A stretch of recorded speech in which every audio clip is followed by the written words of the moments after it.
사실 우리가 삶의 패턴이라는 건 핵심이 뭐냐면 논리적 결정이에요. 합리적 결정이 이미 우리에게는 익숙해져 있습니다. 합리적 결정이나 이 논리적 경험적인 것들이 우리 삶의 대부분이 결정할 수 있는 어떤 자격과 같은 것이고 기준과 같습니다. 논리 없이 이성 없이 그렇게 마구잡이로 결정하는 법은 거의 없습니다. 어려서부터 그렇게 세팅되고 훈련되어 왔기 때문에 그래요. 계산하는데 덧셈이나 구구셈 하지 않고 덧셈이나 이렇게 어떤 값을 내는 경우는 거의 없단 말이에요. 이건 거의 자동적으로 우리 몸속에 이미 익숙해져 있는 부분인데 이 믿음은 달라요. 여러분, 이스라엘 백성들이 홍해를 건넜다고 하는데 혹시 홍해 가보신 적 있어요? 저는 홍해 한 7번은 간 것 같아요. 성지순례를. 그러니까 학교에서도 가고 교회에서도 가고 제가 구약을 전공한 사람이니까 근데 도저히 건널 수 없습니다. 이렇게 무트로 건너듯이 건널 수가 없어요. 오늘 읽은 말씀의 전후에 일어난 사건이 두 가지입니다. 하나는 요단강 동화 사건이에요. 또 하나는 바로 이 말씀을 중심으로 해서 또 하나의 사건은 여리고를 정복한 사건이에요. 여리고는 고고학적으로 분석해 보면 그냥 호락호락한 성이 아니었습니다. 굉장한 성이었어요. 쉽게 넘어가고 무너질 만한 그런 성은 아니었어요. 근데 우리가 알다시피 여리고를 어떻게 정복했어요? 그냥 단순하게 얘기하면 하루에 한 바퀴씩 돌고 6일 동안 돌았어요. 이스라엘 백성들이 서열에 따라서 줄을 서서 그리고 7째 날 7바퀴를 돕고 큰 소리로 와 소리를 지르더니 여리고성이 무너졌더라고. 이거 믿는 사람은 바보죠. 여리고성을 안다면. 제가 구약을 전공한 사람인데 저도 도저히 못 믿겠어요. 이걸 믿으라고 한단 말이야? 이걸 어떻게 믿어? 근데 이게 우리의 믿음의 생활의 패턴이라는 거예요. 우리 믿음의 삶의 현장이라는 거예요. 난 못 믿어. 내가 안 믿는다니까? 이러고 있는 거예요, 우리가. 그러면 성경을 안 믿을 거예요? 안 믿을 수가 없죠. 그러면 어떻게 이스라엘 백성들이 이걸 믿고 돌았을까? 어떻게 이스라엘 백성들이 홍해를 건널 수 있었을까? 어떻게 이스라엘 백성들이 요단강을 건널 수 있었을까? 성지순례 가보면 요단강은 예수님이 세례 요한을 통해 세례를 받았던 요단강은 강폭이 7m에서 한 10m밖에 안 돼요. 여러분 가보셨어요? 한번 가보신 분들은 아실 거고 안 가보신 분들은 한번 꼭 가보시면 좋을 것 같아요. 한 10m밖에 안 돼요. 그럼 그거 건너는 거 문제가 되는가? 이렇게 생각할 수 있어요. 흔히 이렇게 생각을 할 수 있는데 그런데 우리가 지정학적으로 잘 이해해야 될 부분이 뭐냐면 이스라엘 땅은 남북으로 따지면 한 240km, 동서로 따지면 한 90km, 팔레스타인 지중해 연안에 붙어있는 땅이 그래요. 저쪽 최북단이 단이라는 곳이죠. 최남단은 우리가 브엘세바라고 그래요. 그래서 단에서부터 브엘세바. 이게 다윗이 통일한 땅이죠. 그런데 저 북단에 헐몬산이라고 있어요. 그 헐몬산은 대체적으로 사람들이 알려지기는 만년설이 있는 산이다 이렇게 얘기를 합니다. 높아요. 근데 눈이 있어요. 눈이 녹는 때가 있습니다. 그때가 오늘 여호수아 3장 15절에 보니까 뭐라고 기록했냐면 추수할 때에 이렇게 말해요. 3절 15절에 보니까 요단이 곡식을 거두는 시기에는 항상 언덕에 넘치더라. 뭐가? 요단강이 넘치더라. 그런 말이에요. 이런 경우에요. 눈이 녹으면 그게 어디로 가냐면 갈릴리 호수로 담수로 고정이 됩니다. 갈릴리 호수는 마이너스 해수면 250m 정도 돼요. 근데 그게 눈이 녹아내리는 철이 언제냐면 보리를 추수하거나 밀을 추수할 시기에, 이때는 여름이에요. 여름이 되면 눈이 녹아서 갈릴리에 담수가 넘치는 거예요. 넘치면 요단강은 단에서부터 쭉 브엘세바 사해까지 쭉 가로질러 흐르는 게 요단강입니다. 긴 요단강. 근데 그 강폭이 이 이스라엘 백성들이 건넜던 요단강의 위치는 사해 바로 북단에 있어요. 모압 땅, 암몬, 모압 이렇게. 그래서 멀리 내려오는데 그 사해 이 요단강은 평상시에는 7m에서 10m 정도 되지만, 그러나 여름철에 눈이 녹아서 갈릴리 호수가 넘치고 물이 흘러내려오면 강둑은 70m에서 100m가 되는 거예요. 실제 강의 길이 폭은 그렇게 넓은데 실제적으로 물이 내려가는 곳만 10m 정도 됐다. 이렇게 상상을 하시면 돼요. 연상을 하시면 됩니다. 여기 조금 지나 좀 구리 쪽으로 가면 왕숙천도 있고, 한강에 가면 저 자양동 쪽으로 가면 고수부지라는 게 있어요. 강이 흐르는 곳이 있고 남북으로 고수부지가 있어서 무슨 카페도 만들어 놓고 그리고 운동시설도 만들어 놓겠죠. 그렇죠? 근데 어느 해인가 비가 엄청 내리니까 그게 다 잠겼어요. 그래서 강둑은, 한강은 100m 되던 게 200m가 된 거예요. 이걸 연상하면 됩니다. 요단강이 바로 그런 거예요. 추수할 때쯤 되면 그냥 사람이 펄짝펄짝 뛰어넘어서 건널 수 있는 강이 아니에요. 하나님의 기적이 아니면 건널 수가 없어요. 근데 이스라엘 백성들이 이 강을 건넌 거예요. 이 강을 건너니까 오늘 본문에 뭐라고 말하냐면, 가나안에는 아주 강한 민족이 있었어요. 7 족속이라고 해요. 헷 족속, 아모리 족속, 여부스 족속, 히스 족속, 기르가스 족속, 그 다음에 가나안 족속. 이게 대표적인, 그 외에도 족속들이 많지만 이 대표적인 강한 민족들을 말합니다. 근데 오늘 우리 권사님께서 읽어주신 여호수아 5장 1절에 보니까 딱 대표적인 2 족속을 거론했어요. 하나는 요단 서쪽의 아모리 사람의 왕들, 아모리 족속을 통치하는 왕들과, 두 번째는 해변의 가나안 사람의 모든 왕들이 여호와께서 요단물을 이스라엘 자손들 앞에서 말리시고 우리를 건너게 하셨으므로 듣고 마음이 녹았고 이스라엘 자손들 때문에 정신을 잃었더라. 마음을 어떻게 했어요? 마음이 정서적으로 불안해진 거예요. 마음이 녹아버리고 말았어요. 마음이 어떻게 할 수가 없는 거예요. 그러니까 요동을 치는 거예요. 안정을 갖지 못하는 거예요. 정신을 잃었다는 것은 판단할 수 있는 이성이 상실됐다는 거예요. 가나안에서 가장 민족인 아모리 족속, 그리고 해변가에 퍼져 있었던 가나안 족속들, 이들이 대표적인 민족이었고 그리고 가장 강성한 민족이었어요. 이 가나안 정복이 7년에서 14년 걸리는데, 이 여리고를 정복하고 남쪽의 성을 정복하고 북쪽 하술성을 정복하고 이게 7년에서 14년 걸리는데, 그때 이미 가나안의 족속들은 철기 문화를 가지고 있었어요. 그만큼 뛰어난 민족들이었어요. 그에 비하면 이스라엘 백성들은 아무것도 아니었어요. 광야 40년 동안 거쳐오면서 지금 요단강밖에 건넌 일밖에 없어요. 훈련받은 것도 없어요. 40년 고난의 세월이었지, 이들이 전쟁에 훈련을 받았거든지 게릴라 훈련을 했다든지 무슨 요즘에 무슨 합참 이 연합 훈련을 한 것도 아니야. 아무것도 없어. 무기도 없어. 화기도 꽝, 훈련도 꽝.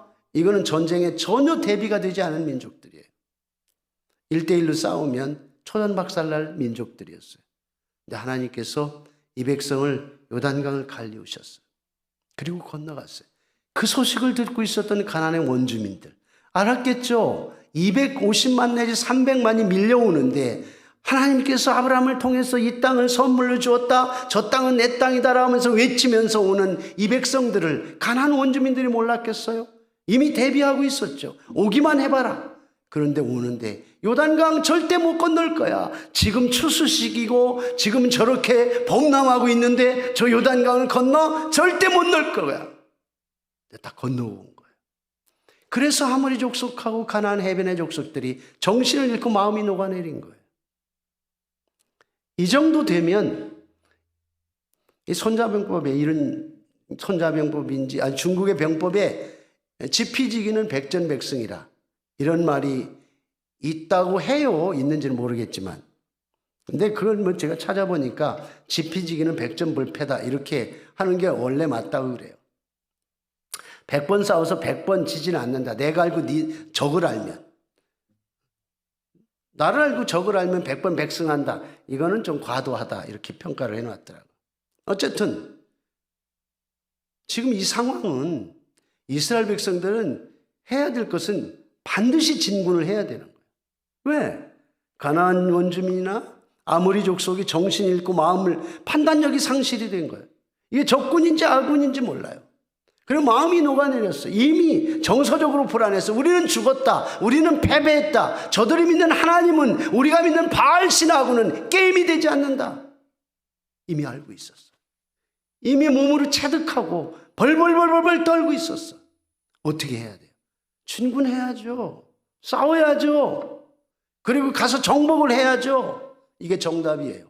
이게 우리가 행하는 행동 모범이고 우리의 삶의 패턴이에요. 성경은 이걸 스탑시키고 있어요. 뭐라고 있죠? 하나님이 여호수아를 부릅니다. 그리고 말합니다. 이 백성, 젊은이들, 전쟁에 나갈 군사들 모두 다 할례를 행해라 이렇게 말합니다. 이건 전혀 앞뒤가 맞지 않아요.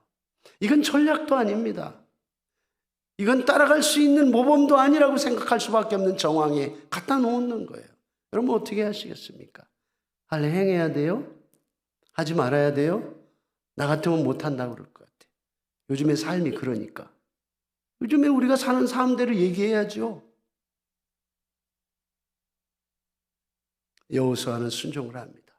그리고 그 장정들을, 전쟁에 나갈 장정들을 들판에다 깔아놓고 뉘어놓고 부싯들로 칼을 만들어서 남자의 성기의 표피를 잘라내기 시작합니다.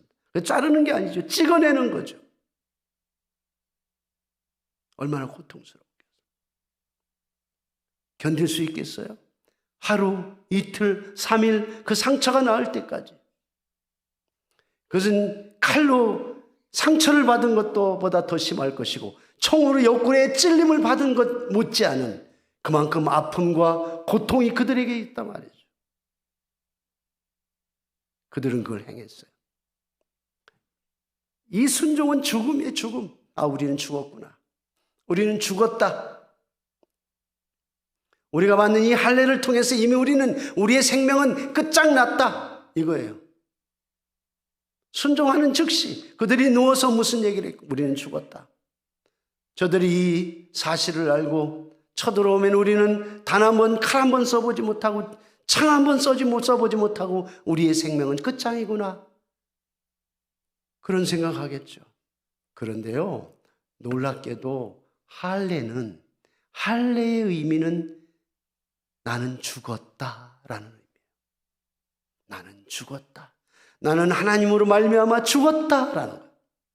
할례는 창세기 19장에 하나님께서 아브라함에게 약속한 하나님의 백성에 대한 사인이었어요.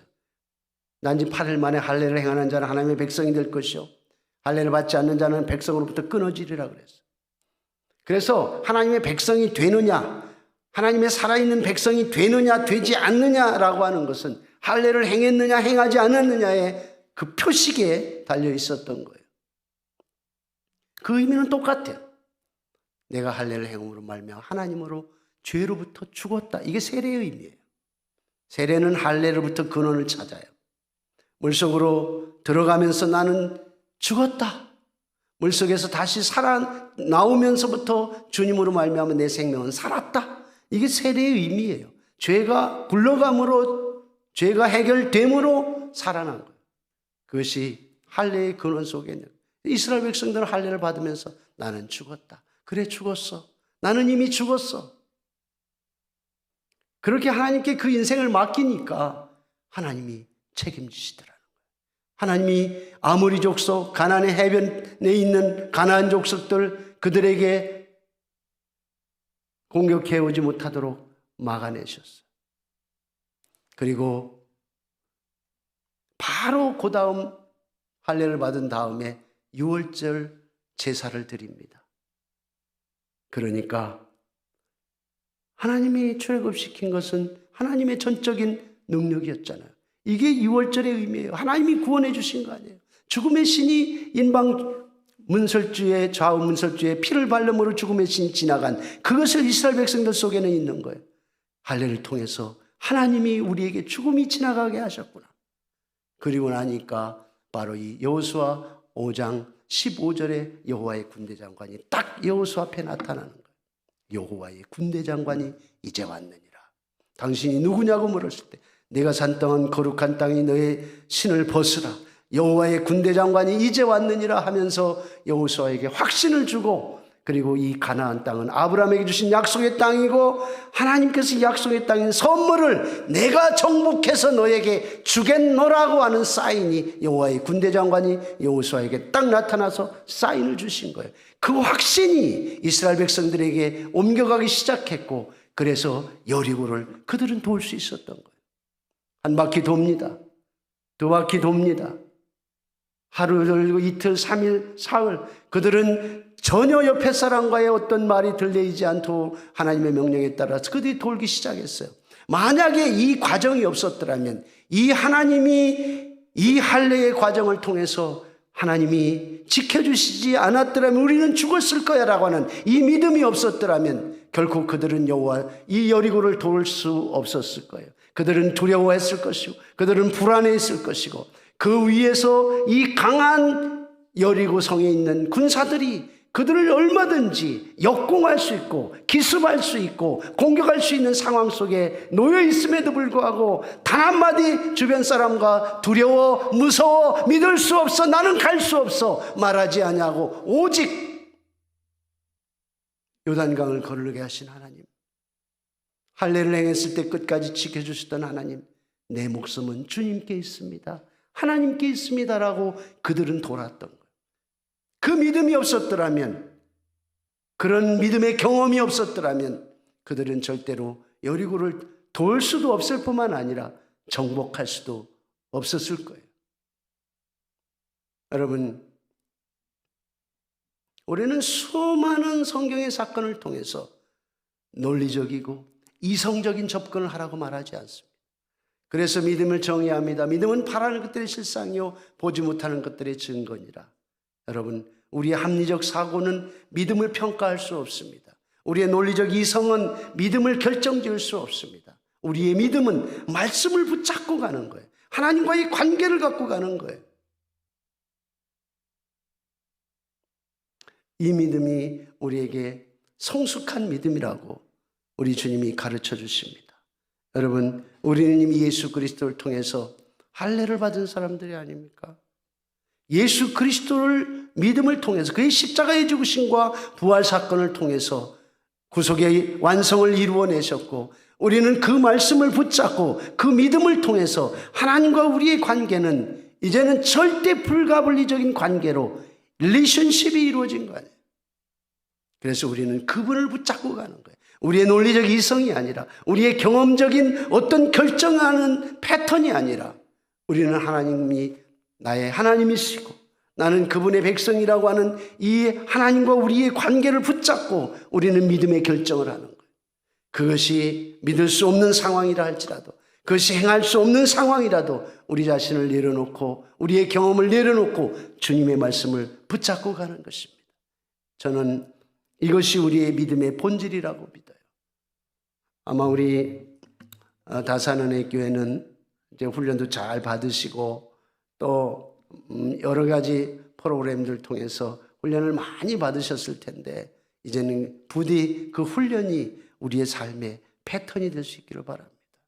사안을 결정하고 그리고 우리의 행동 규범이 되고 그렇게 해서 정말 주님이 기뻐하는 하나님의 자녀로서 매일매일 걸어간다고 한다면 우리는 요단강도 열릴 것이고 홍해도 열릴 것이고 여리고성도 무너질 것이고 그리고 우리의 인생은 정말 주님이 기뻐하는 삶으로 살아갈 수 있을 거라고 믿습니다.